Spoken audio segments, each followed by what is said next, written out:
ready to go? In the back. Okay. Coach, it seems like, especially first half into second half, defense was swarming. What was it about the game, the preparation, whatever, that seemed like it brought out the best in the defenders? I thought it was for sure the hardest we had played. I thought it was the longest we had played hard. I thought it was the first time in the season that the connectedness of everybody playing hard was present. And in truth, that was what gave us a chance.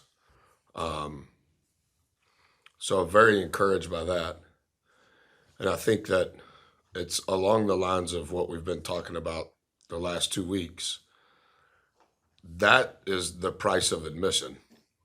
It doesn't ensure success, but it at least gets you in the theater. And I think when you finish the possession with a defensive rebound, the possession always looks better. And the numbers over the course of a 70 possession game are going to be dramatically better when you finish with a rebound. You know, that was the best we have been on the defensive glass. And so that speaks to how hard we were playing. That speaks to the physicality required. But I do think that our staff did a phenomenal job in crafting a game plan on what we thought was best. And I also think that, you know, like so many times the coaches get credit, but the players have to know that plan, understand that plan, and execute that plan. And, you know, 88% of it was around number 12 because he's so effective. And I thought our practices, our prep in the film room, even at shoot around, I think the things that we did led to confidence in the preparation. And then in the game, they saw that that prep was right. So they gained confidence from that. And then I think playing really hard combined with that made it even better.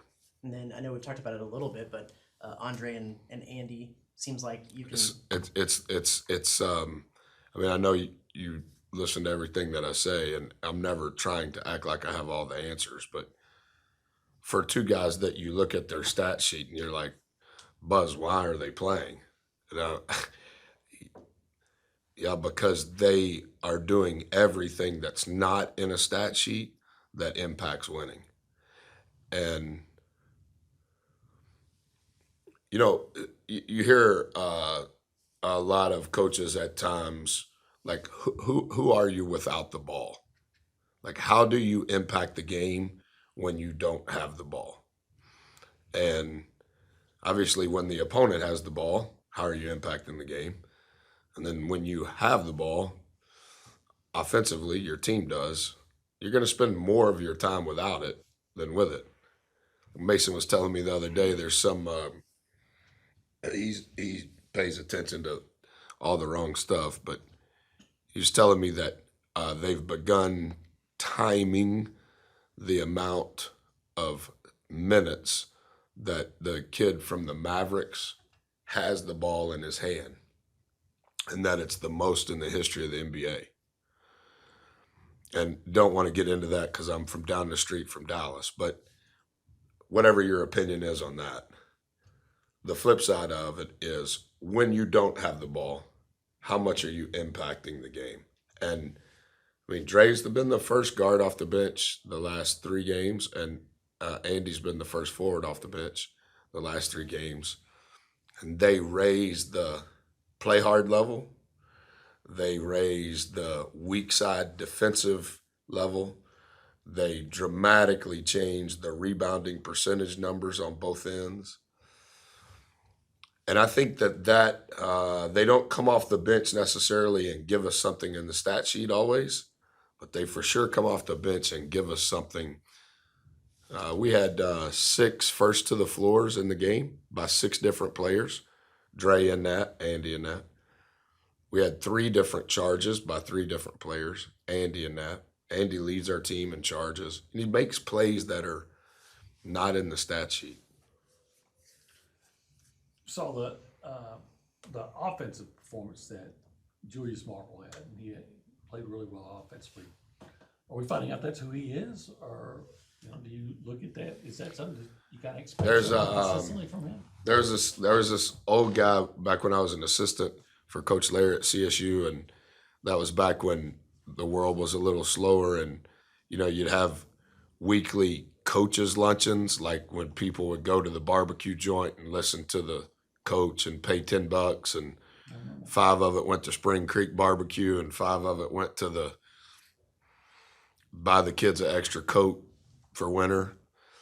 And there was this old guy when I was an assistant, and I'd always sit by him. I was young and had just got married, and that was 20 years ago. He's 75 now, and he's kept up with everything that we've done. And he was at the game, and he came to shoot around, and he wanted to talk about the portal and NIL like every other fan. And I was like, let's talk about it not on game day. Let's talk about it. Let's talk about it during baseball season. And he goes, what? Like, I think you guys are right there. That's what he's saying to me. He goes, but you always have so many new guys. And so, like, it just takes time to, like, get it figured out. And I go, yes, but that applies to everybody, right? That's not just us. Like, we recruited Julius in high school when we were at Tech. I just knew he wasn't going to go to Blacksburg from Dallas Jesuit. But, was coached by a really good coach, Bob Hill's son, and Bob Hill's one of my heroes. All of Coach Hill's sons are all NBA, college, high school coaches. I mean, his dad was a really good player. His mom is one of the coolest people I've ever met. I don't think he's been resistant in any sort of way since he's been here. But when everything you're doing offensively and everything you're doing defensively is brand new, there is going to be some level of learning curve. And as a coach, you got to figure out how to hurry up and expedite that curve. I think you could argue, Olin, he was the best player on the floor. Not going into the game, for sure. And I'm not saying that he's the best player on the floor in any game. But that particular night, from start to finish, I thought he was the best player. Made very aggressive plays at the rim. He's very comfortable with the ball in his hands. And it was his best rebounding percentage and numbers that he's had since he's been here on both ends. And he's playing against, I would say number 12 will be a second-team All-American. So I hope that that begins the next chapter for him, because it changed our team. And particularly when Henry got hurt, Drew's got to play more, and Henry's playing less. Andy's got to play more. Andy fouls out. Solo has to play more. Mo gets hurt. Mo's out. So there were a lot of factors where Drew almost had to be as good as he was for us to have a chance. And I wanted to ask, you were talking about Castle, big 6'11" guy, and then with some good 3-point shooters complimenting him. LSU has a big guy who's about 6'11", who can shoot, and then a couple of guys that shoot 3-4. So in some ways, statistically similar. How are they? Yeah. Are they at all similar to what you saw? Where's 12 will be a priority again, right? 12 the last game, 12 this game. This 12, I would say, is for sure going to be newcomer of the year. But I would say, based on what he's done thus far, he's probably going to be an all-league guy. I think the difference in this 12 than the last 12 is this 12 is second on their team in three-pointers attempted and made, and he's the same size. So Florida's 12, they're probably, he is 6'11", but they're going to run offense through him, and they're going to put him in different positions to run offense on the floor.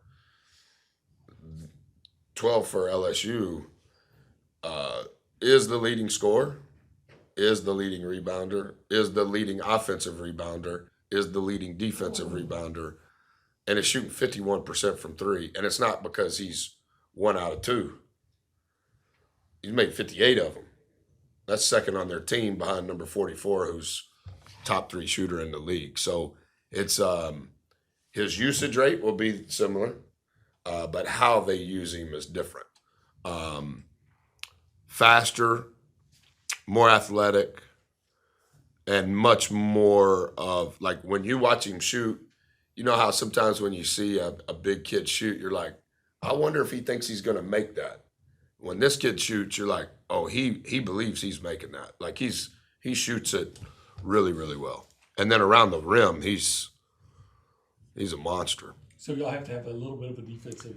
We can't guard this 12 the way we guarded the last 12. No, sir. But like the ball screen coverage and a lot of different things. It is based on 12, where is 12, but it's a different 12 because they have a different skill. Those 4 guys that got hurt, availability for? Mo just got out of surgery. As I was walking down here, he broke his hand. It was a successful surgery. He's in recovery right now. I would say he's out 4 to 6 weeks, like all fractured bones. You know, when you break your 5th metatarsal in your foot, it's called a Jones fracture. You heard that? Yeah, it's that was why Yao Ming had to retire. It's a very common break. When you break your 5th metatarsal in your hand, it's called boxer, because that's where they say boxers break their fingers. Henry twisted his ankle. We will see where he's at today. Dre twisted his ankle. We'll see where he's at. And then Jew got banged in practice after Prairie View, before Florida, and kind of the top side of his wrist. And then when 12 blocked his shot, it turned his wrist back the other way. He didn't do shooting with Buzz yesterday because it's still really, really tender. So that's the update on those 4 guys. What other challenges is LSU going to pose for you?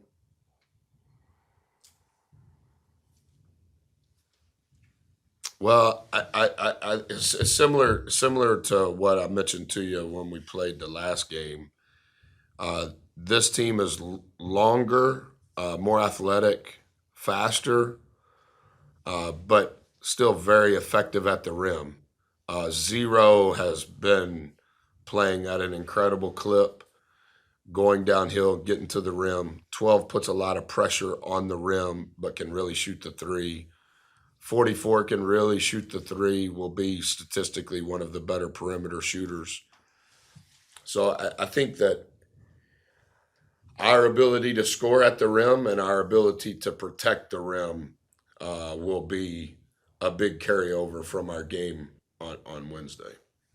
What do you make of just watching LSU over the course of the season, what they've been able to do, considering they had at some point late in the offseason no scholarship players on their roster at all, new coach, and just how they've been able to come together? I think I haven't studied them all year. It's strange. I mentioned this to somebody the other day. Like, until league play starts, unless I see a score or just happenstance to see a league game on, it's not like I'm studying them throughout. I think the one thing that has helped LSU and Missouri is those were ultra successful coaches who brought their starters with them. And so there's a lot of continuity. They have 10 transfers, I believe, on their team.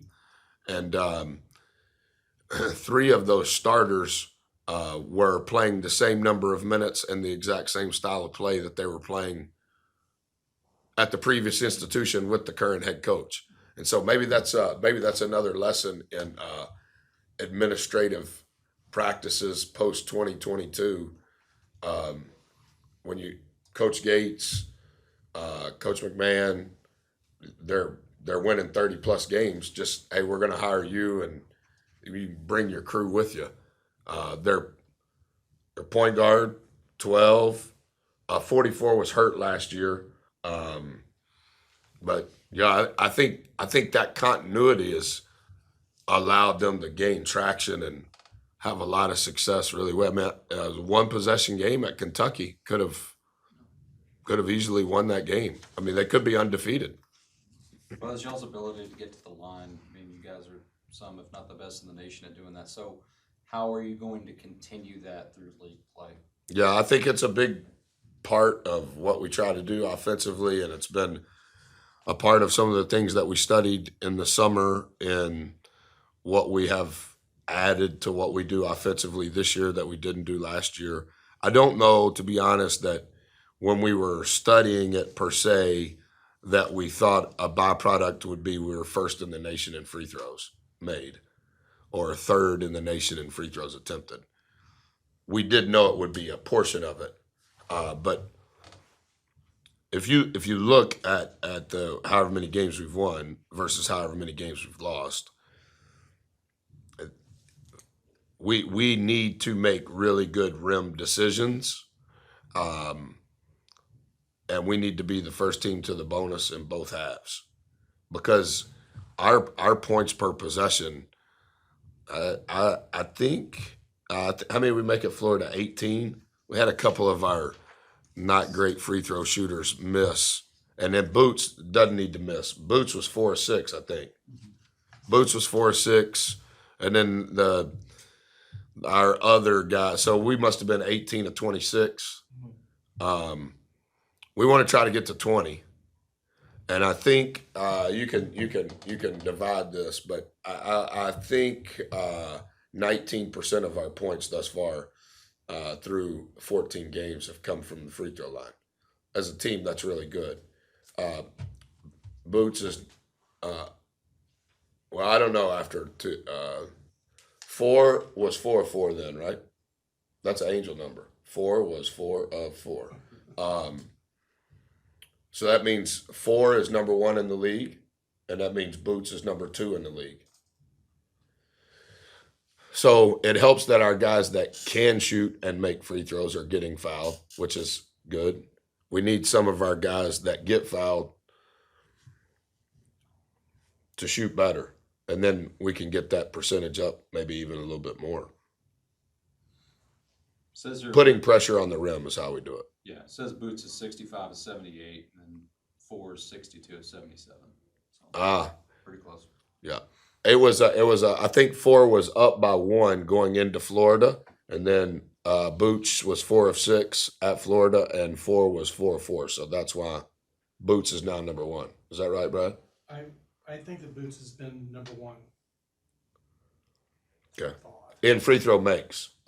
Yeah. Makes. He's shooting a little higher percentage. Well, he was shooting a little higher percentage than 4 prior to the game. What does it say now? 833 for Boots, 805 for 4. Yeah. And how many attempts does 4 have? 77, Boots has 78. Yeah. All right, that's all right. Merry Christmas.